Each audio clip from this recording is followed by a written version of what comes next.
હળવદના જૂના દેવળિયા ગામે ગતકાલે શાળાએથી પરત ફરી રહેલી 4 વિદ્યાર્થીનીઓને બુલેટ સવાર શખ્સોએ અડફેટે લેતા અકસ્માત સર્જાયો હતો।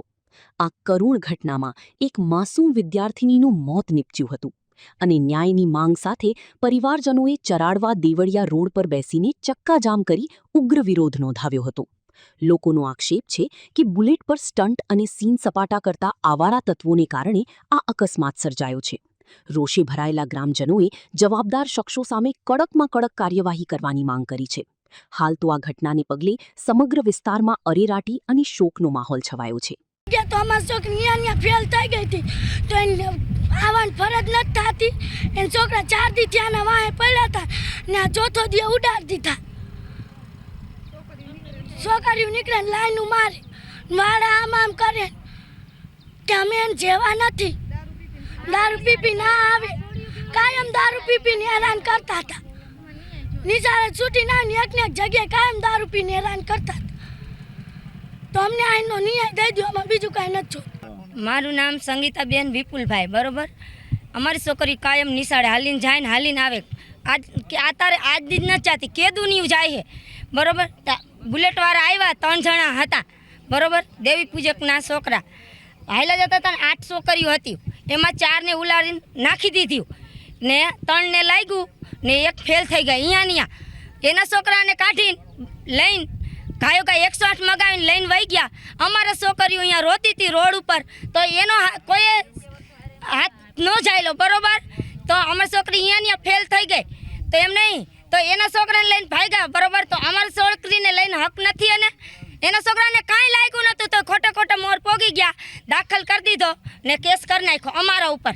પોલીસ આવ્યા રાતે, અમારા જણના કાસલા જાયલા બધાયના, શું કામ બુલેટ ભાંગ્યું, શું કામ બધું હરગાયું। તો અમારો છોકરી ગઈ તો અમે ગમે તે કરી, આનો અમારે ન્યાય જોઈ, બરોબર। પોલીસ આવ્યા, હજી કાલનું આ ઘટના બની છે, પોલીસ હજી નથી આવી, શું કારણે થયું, શું થયું એમ, બરોબર। એને પૈસા ખાઈ ગઈ કે ગમે તે ખાઈ ગઈ હોય એ અમારે નથી જોતું, અમારે એનો ન્યાય જોઈએ। કાં અમારી છોકરી પાછી લાવી દે, કાંનો અમને ન્યાય દે।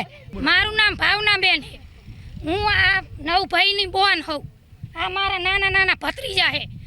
આજથી આ કેટલા વર્ષથી આ મકાનો અહીંયા બન્યા છે, કોઈએ સરકારે સુવિધા મૂકી નથી। છોકરા નાના મોટા, હું ભણતી તોય હાલી નથી જાતા કાયમથી, અને આ બધા હાલીને જાય છે। સરકાર એમ કે છોકરાઓને ભણાવો, છોકરીઓને ભણાવો, કેવી રીતે ભણાવવા? આવડા છોકરાઓને અત્યારે આવડા સારા કરે, હવે આમાં અમારે નિશાળે કેમ મેકલવા? તો સરકારની સુવિધા નથી બસ મેલવાની અહીંયા? કાયમ સરકાર આવે બસ મેલે તો છોકરીઓને લઈ જાય ને લાવે, તો આવું બધું બને?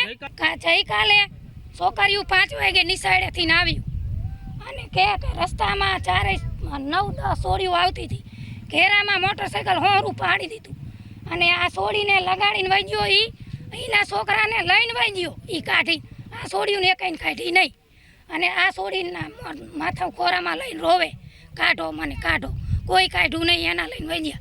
પોલીસને એ જઈ આગળ એના મોર જઈને એ કેસ કરી આવ્યો, પોલીસે એનું સાંભળ્યું, એને 3 લાખ દઈ દીધા। તો પોલીસ આવી, મારા ભાઈને એને એમ કીધું કે એના બુલેટની ભાંગ તોડ કેમ કરી, મારા ભાઈની કાસલા જાયલા, એની ભરપાઈ કરો। તો આ સોડીની ભરપાઈ એને નથી કરવાની થતી, પોલીસને એને 3 લાખ દીધા, તો એનું સાંભળ્યું, તો આ સોડી વાજી એનું કેમ ન સાંભળ્યું? એ મારવા વાળાએ, બુલેટ વાળાએ, એ પોલીસ વાળાને થી અહીંયા કેસ એને પહેલા કરી દીધો અને એને 3 લાખ ખવડાવી દીધા, એટલે આનું કોઈ સાંભળ્યું નહીં, આના કાસલા પકડવાના, એટલે દીકરીઓનું કંઈ સાંભળવાનું નહીં। હવે અમારા 4 સોડીઓનો ન્યાય જોઈ, અમારે 4 સોડીઓનો ન્યાય જોઈ, બીજું કંઈ નહીં।